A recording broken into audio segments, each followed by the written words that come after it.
weekend, and yeah, we're about to do what we do. So we're here. Hope you've had a great weekend. We've been spoilt for fights, um, and we're gonna get into this. Welcome to Fight Fan TV Live. This is Danny, aka Danny Glover. So yeah, we're gonna go into the German card first. Um, Dominic Bozel won on points, got back his IBO super light heavyweight title against Robin Krasniqi. It was quite controversial. Krasniqi was not happy, so we might be heading into a third fight with that. Um, if you paid your $1.99 or $7.99 for the zone, where you paid for your BT Sport pay-per-view card, $24.95, you can't, you got your money's worth. You had a great night of boxing. Um, First, we're going to start off with Solomon Dakers. Good points victory, 8 rounds. I predicted he was going to win it by around 2 rounds. He ended up winning it by 4 rounds. So he done very well, considering that's only his third fight against Kamil Sokolowski. Sokolowski was hitting him catching some good shots, and Solomon was keeping himself a bit too there after throwing his shots. Needs to work on his power a bit. Hopefully that will come in time. But he's got good movement, good lateral movement, throws some good shots. He started, where Sokolowski started fading down the stretch. Could have possibly got a stoppage if he stepped on the gas a bit while the ref was looking in. But Solomon, he got a nice points victory, so onwards and upwards for him. So big ups for that, Solomon. Then we have Shannon Courtney versus Jamie Mitchell. I've never seen Jamie Mitchell fight before, but I wanted her to win just because of Shannon's attitude and the way she goes on. She thinks she's a bit too upper tier. I don't know why. She says she's from, she was a party girl, rough background and stuff like that, but I don't know, she thinks she's a bit prestige, and some people like to boost her up and gas her up a bit, but I don't know why, but it is what it is. But Jamie, first time I seen her fight and was very impressed, stepping off to the side, throwing lovely combinations, shoe shining, headshots, really working Shannon over in the course, especially in the early rounds and stuff. Took the early rounds easy. I gave Shannon 2 rounds, 3 rounds at best, but I think I gave her like 2. She done well in the was it the 8th? After she had a torrid 7th, she had a good 8th round. Landing some good shots, Shannon did. Good straight right hands, pushing Jamie back. And then Jamie finished the stronger in the last round. Shannon's looking well bemused. I'm not sure if her corner was telling her she'd done enough. I know she looked over to Richie Woodall, or one of the team, the zone, and they gave it a look like he lost, and she looked like horrified. And then she started looking like, and everyone was like, come on, stop. And then even her post-fight interview was just like really distasteful. Oh, she's got the belt now, but I've got the rematch clause. I will exercise it, and she ain't gonna have the belt for long because I'm gonna get it back. It's like, that's sour grapes, and you're sounding real negative and a bit mean, man. It's like, calm down. Like, you just lost. Like, accept your defeat. Like, don't start behaving this way. You're turning people off. One second. You're turning people off with your behavior, man. So, at the end of the day, you need to show some humility and just say and then I see a statement. I think someone must have had a word with her, because then all of a sudden she's talking about, sometimes you see things the way a bit different to how things look different to how you perceive it when you're in there. It's like, your back was on the ropes for most of the fight. You was getting comboed body shots, head shots. Like, you could never think that the CompuBox numbers, they wasn't disclosed, but surely you would know the CompuBox numbers wouldn't equate to you winning. You didn't land the better shots. You didn't land the cleaner shots. I wouldn't even say you landed the harder shots. You landed some good hard shots in the 8th. But apart from that, you was getting really, you was getting hurt. Your head was swiveling. Yeah, so I don't know how you could even think you won this. But it is what it is. So well done to Jamie Mitchell. My boy Ashley Fearfane said he used to see her out in Vegas. He said she didn't look too that impressive when he saw her in the gym, but maybe, you know, we know some people ain't gym fighters. Some people don't look that good on the pads or the bag, but when it's time to turn up, or but you know, they don't look all that inspiring. But when it's time to actually fight, or maybe she's improved since he'd like being out in Vegas, because it's probably been a couple of years due to, you know, the pandemic and whatnot. So yeah, well done for that. We're gonna move on to Luke Willis versus Ryan Charlton. That was a good fight. That Luke Willis, he's a bit like a Michael McKinson, you know, proper mover. He's only got one stoppage on his record out of 11 wins now, so he's not a puncher, but he seemed to have a bit more power than his record suggests. But maybe because he doesn't plant his feet and he's always on the move, he isn't really going to get that many stoppages unless he decides to start coming forward and being a bit more aggressive with his approach. But yeah, he was outboxing Charlton for the first half easily. Charlton started coming back into it.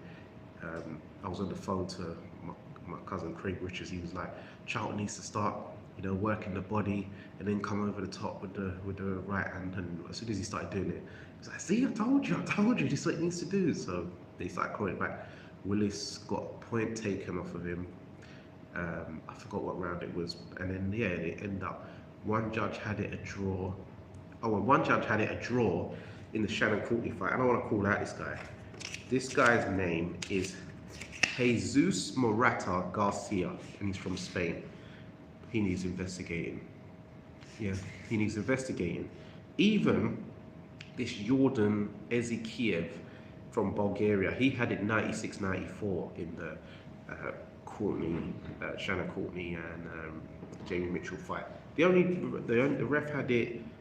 Howard Foster had it 97-93, so he had it wide. It's the British judge, so maybe because of the controversy, he decided to act right.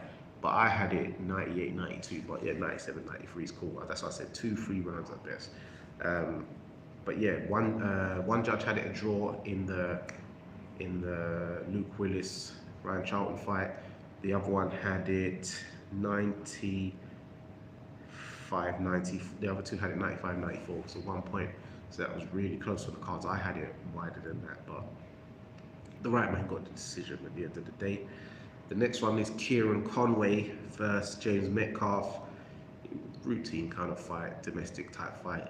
That Kieran Conway though, he's massive for the weight. I notice he always looks like two weight divisions above his opponents. Even when he fought Suleiman Sissoko, he just looks big. He's got like them big, broad swimmer shoulders. He's got big legs. He's tall, and he just makes the weight. I don't understand. But he's not powerful. He's only got 3 KOs in 17 wins or something like that. So sometimes it's not always about making the weight if it takes away something from you, i.e. your punch power or your punch resistance, which I think is something which hindered Anthony Fowler in his fight.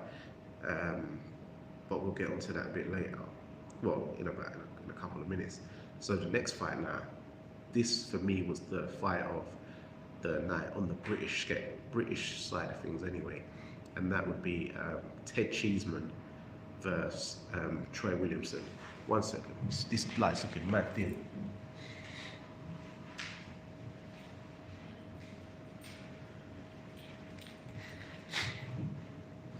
Automatic lights, man, it's annoying. But yeah, Ted Cheeseman versus Troy Williamson. Back and forth fight, big hard shots going in from the opening round. Ted Cheeseman working the body.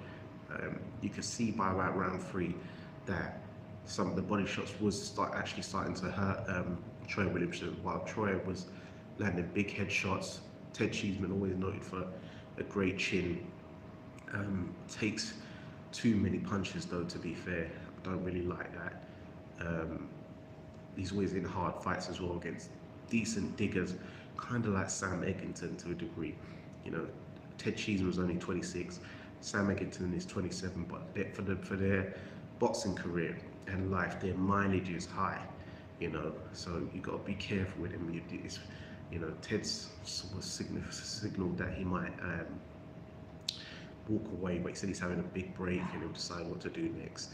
So a lot of people are calling for him to retire. But back to the fight, you know, then it got to, because it was a round 10 TKO. So the canvas wasn't really helping the fighters. They were slipping around. Ted got rocked in about round 5. He kind of went a bit funny there. Troy, anytime he was getting hit with the bombs, he was just walking through it. He was like a real big, strong John Henry type guy from Darlington. Yeah, wouldn't be denied. And the ending, he went back on his feet, on his leg, kind of like George Groves on the ground. When he got hit, his head swiveled back. It kind of reminded me a bit of Craig Richards versus Shakan Peters. The ending, it was a bit similar. The only difference is Shakan is southpaw, so what it was, whereas Craig threw the uppercut, the right uppercut, missed it. He kind of headbutted Shakan's right hook jab thing, and then came around the corner with a left hook. Troy threw the right uppercut, landed it.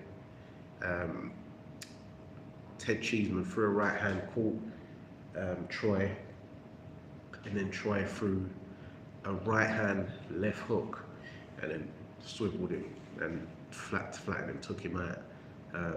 Yeah, bad knockout, very bad knockout in what was a grueling hard fight.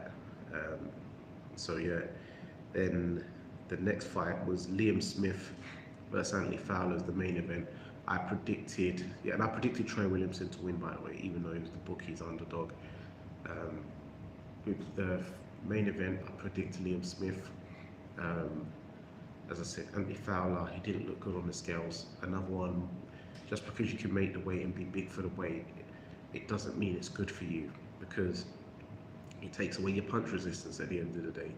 And I knew that was going to come into play. You know, he got a chopping. He started very fast, came out, cut Liam early, landed some big shots, wobbled Liam a bit. I gave Fowler the first 3 rounds. Then Liam started to, come into it in the 4th, as he come over the side, chopped over the right hand. In the 5th, dropped Fowler, and then from there it was kind of it was just all going Liam Smith's way, really. And then in the 8th, and they were both cut, but in the 8th round, then Liam kind of went round the body as Anthony Fowler came up to try and get round the corner. Then he threw another left hook, and Anthony Fowler went down. He got up at 9.5, but he was staggering. His back was turned to the ref. Not in a coward's way. It's just I don't think he knew where he was, and he was like really just trying to make the count. Like he was at 9.5, and the ref just said, "Yeah, that's enough." For me, Fowler needs to go up a weight to 160. It's only 6 pounds. It's only 6 pounds from 154 to 160. So he needs to do that, because he's taking away his punch resistance, and I've always said from the amateurs, his style, it reminds me of a poor man's Carl Froch. Just less chin, less punch power, because in domestic level, Froch was just blasting them guys out easy. He just breezed through them, and a much smaller engine, because Fowler shown to blow up and gas out in fights a few times now, and I think that's down to trying to make the weight. He can do all the CBD and the great sleeps and all that, but I see him on his social medias, his Twitter. He trains like a demon. So it's not that he's cutting any corners in training. He trains properly. It's just he overcooks it. He probably leaves it in the gym, but it's the weight cutting. When he cuts the weight, he's probably great during camp, and then when he's got to cut down that last bit, probably last half a stone, that takes it away from him. 1 second, guys.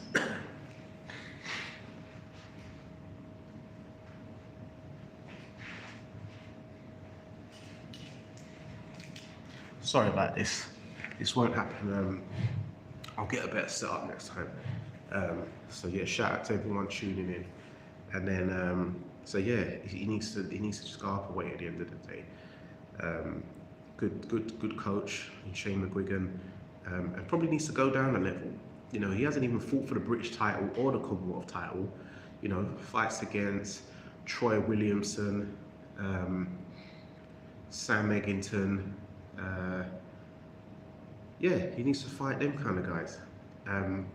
He hasn't even, yeah, he hasn't done a British title fight or a Commonwealth title fight.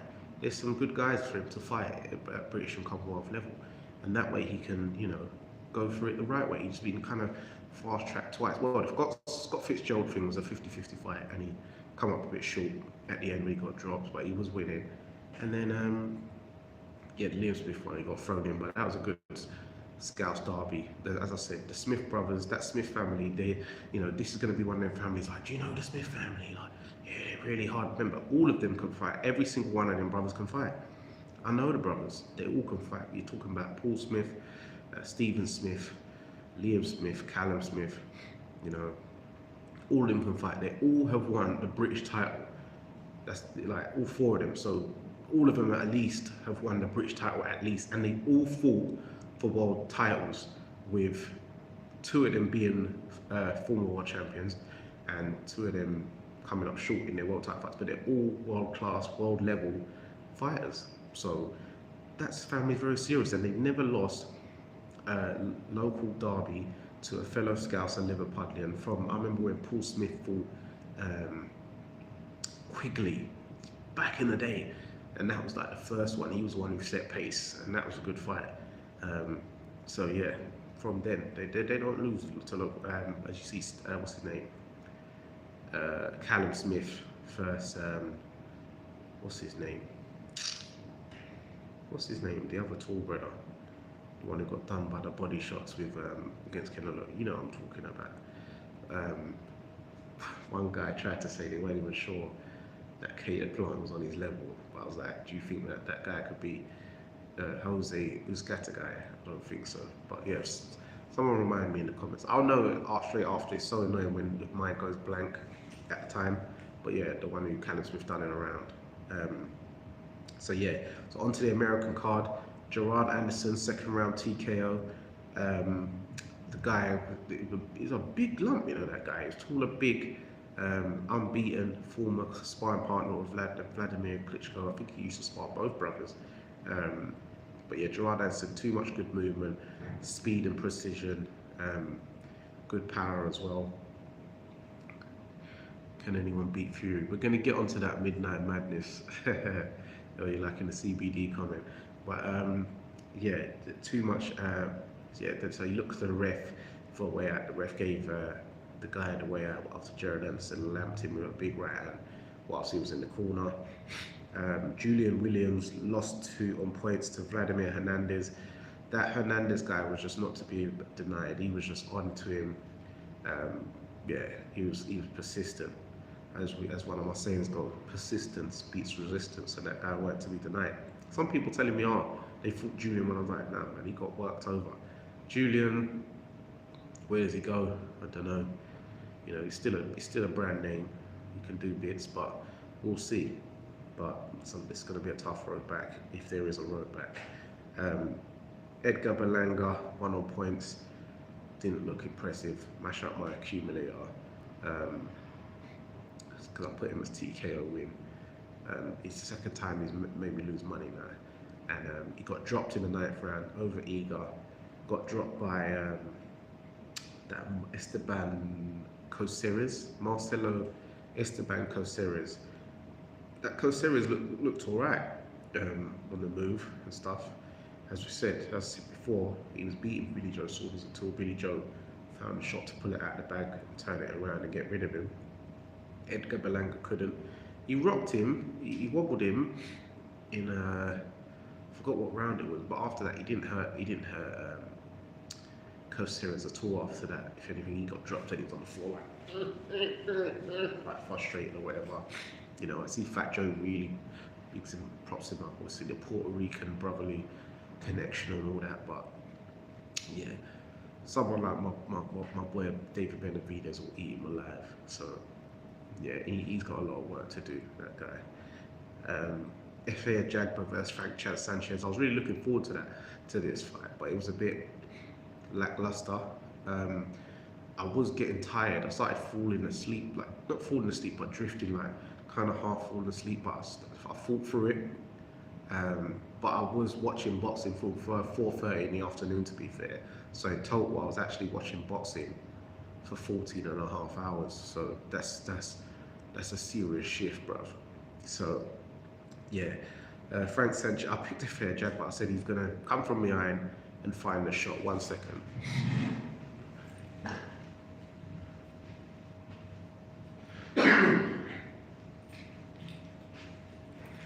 Yeah, I said he was gonna come from behind, find the shot, but he couldn't. Frank Sanchez, he was holding on the rope, doing all the old Cuban tricks and moving and all that. He doesn't really have power though, but he did manage to drop Efe Jagba in the seventh. Uh, Come over the top, kind of hit him high on the back of the head as his knees bent, hit him with the uppercut. The commentators was like that was illegal, but when you watch a replay, his glove didn't touch the canvas, his knee never touched the canvas, so the uppercut was good money. And he won convincingly on points. Efe Jagba too slow, too crude.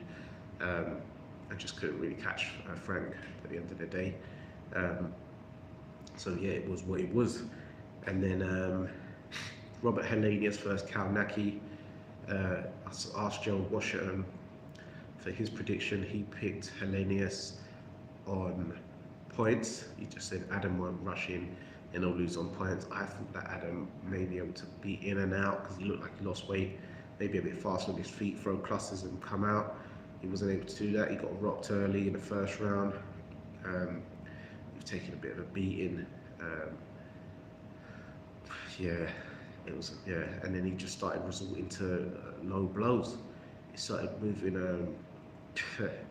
Andrew Goloterish, and he got himself disqualified, DQ'd, you know. So he started doing it from his probably his old uncle Galota got DQ'd. That's really just looking for a way out because he wasn't, he was just getting a hiding and he was close to a stoppage. Helenius, yeah, he looks like that guy. Yeah? Do you remember that neighbour from Home Alone, the one with the shovel, the creepy neighbour who Macaulay Culkin was scared of?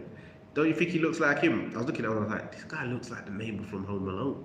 Like, especially when he's walking man down, like, I was like, raw. Like, especially remember when the neighbours like walking to the church, and he's going to give him a little sweet or something like that.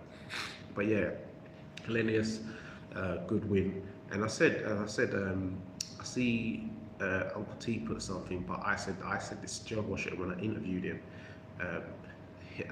Uncle T put a 3-sequence thing, but I did the 4-sequence thing, where I said styles make fights, where I said Adam Kaunaki beat Charles Martin. Charles Martin beat, no, sorry, I said, so Helenius beat Adam Kaunaki. Adam Kaunaki beat Charles Martin. Charles Martin beat Gerald Washington. Gerald Washington beat Helenius. So they in the full circle. Look at that. You would never think that in a full circle they've all got a win over one another, even though other people have beaten the people who've beaten them, even in some cases knockouts. So, and it's good that they're doing this. You know, people say, oh, people ain't fighting people and stuff, but these guys, they're in fun fights. They're fringe world level, world title contenders, and they're all fighting each other. And they had some good fights, some good knockouts. So big up to them, man. And then we're going to move on to the main event of Tyson Fury versus Wilder. Now this fight, people saying it's a modern day classic. I agree, because these men were dog tired in the trenches. I've seen people talking about, could this person beat that person? But have we seen some of these other heavyweights able to dig into them trenches, into their minerals and reserves when you're spent, your power's fading, your legs are rubbery, and Wilder took some big shots. People talk about his chin, well, they talk about his legs being skinny, but your legs being skinny don't necessarily mean you're going to have a weak chin. Bernard Hopkins had skinny legs. Chris Eubank Sr. had skinny legs, um, and they had great chins. So Wilder, he's actually got a very good chin, to be fair. If you actually notice, when he actually gets hurt, it's normally to temple shots. When he got hit by um, Luis Ortiz, that was a temple shot that got him going. So when you get hit in the temple, that travels to your legs and your ankles. So that's what got him going. But when he actually got hit on the chin by Ortiz, he didn't go, because even when he was like whacking him up on the ropes, bam, bam, bam, bam, bam, he was, he was taking it. But even when Fury was doing that, every time, even in the first fight, Fury was lamping him on the chin in all three fights. He never once hit Wilder on the chin and Wilder went. It was always the side of the ear, the back of the ear kind of bit. If Wilder's leading over something, it's not. If that's it is what it is, or the temple shot. So you can't say Wilder's got a bad chin. He's got a very good chin.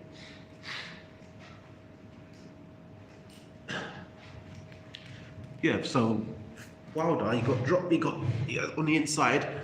Fury using the near 20 stone, leaning on a man, uppercutting Wilder, hit him a couple shots, went down. He got up in the fourth round. Wilder did the famous bow and arrow, line up right hand. Fury walked into it, which sent shockwaves down his body. He went down. The ref done a mad long, short, like slow count. He's like 1, 2. It's like I was like, what's going on here? And then even when he got up and Wilder sort of clubbed him down again, the count was slow again. Even Andre Wall's like, well, hey, what's up with this ref? What's up with his count, man? People need to check on his count. People need to pull up them replays of that count. We'll get that ref's name, by the way, as well. I didn't really catch it. But Midnight Madness. But how good is Wilder's chin really? We've seen multiple guys go 12 rounds with Fury, Chisora, Otto Wallin. But you're talking like Derek Chisora hasn't got a good chin. Derek Chisora's got a very good chin. Remember, Derek Chisora took big punches off of Vladimir Klitschko. And Tyson Fury wasn't hitting Derek Chisora on the chin. He was always hitting him high on the head because Derek Chisora's always like low, bobbing and weaving and stuff like that. Otto Wallin, we haven't seen him knocked out so far. His chin's looked all right so far. We'll find out against Dillian White on the 30th if he's how good his chin is as well. Because if he manages to go points with White, then it will show he could take a shot. So yeah, you can't really act like Fury's not a massive, he's not a big hitter, like big hitter, but he's got a lot of weight behind the shots. So he's heavy-handed, and he's outweighing a man by about 40 pounds. He's taking, and yeah. But back to the fight. Some grueling rounds on the inside, real trenches type fight. They both showed Warriors code, Warriors heart. Malik Scott was really motivating Wilder in the corner. Good advice. Even when the way Wilder come out with the body shots at the beginning, that was really good. I think the right hand to the body kind of Fury felt that. I love the outfit that Wilder come out to as well. He had the proper Papa Shango beads and the whole look with the war colours in red. Fury's one was sick as well. The entrance on the Spartan Trojan business. So they both come ready for war, and that's what we got. It was a war of attrition, last man standing type business. And Fury, as he slipped under, rolled under a shot, come over with the sweeping right, drop Wilder in the 10th, and then in the 11th, as he's got Wilder on the ropes, he's come with a sweeping right, and again, kind of like how he hit Steve Cunningham, but the Steve Cunningham one was a left hook, and Wilder went down an ape, and the ref waved it off. Wilder would have still tried to get up and kind of carry him, but he was done. He said, in the post-fight speech, He said, yeah, he knew Wilder, Fury was doing stuff in camp, coming at 277 pounds, so he knows he didn't come for a ballet dance. So he tried to rough him up and lean on him, and he was successful at the end of the day, and he was great. But Fury was greater and better man. Malik Scott said something like that as well. So yeah, very good fight. Um, Modern day classic. People, some civilians and barbershop jargoners, they'll say, oh yeah, people like the back in the day, the heavyweights, they ain't like the ones back in the day. But I'm gonna do a little thread one of these days soon, and we're gonna break down, and we're gonna have to burst some bubbles about your old heroes when they're talking to people saying they ain't got, but the modern day fighters ain't got warrior heart and spirit like the ones back in the day. But we're gonna break that bubble down here. But I hope you enjoyed today's post-fight analysis, and like, subscribe, share, comment, and yeah, peace. We're out. Danny, Fight Fan TV Live. Bless up.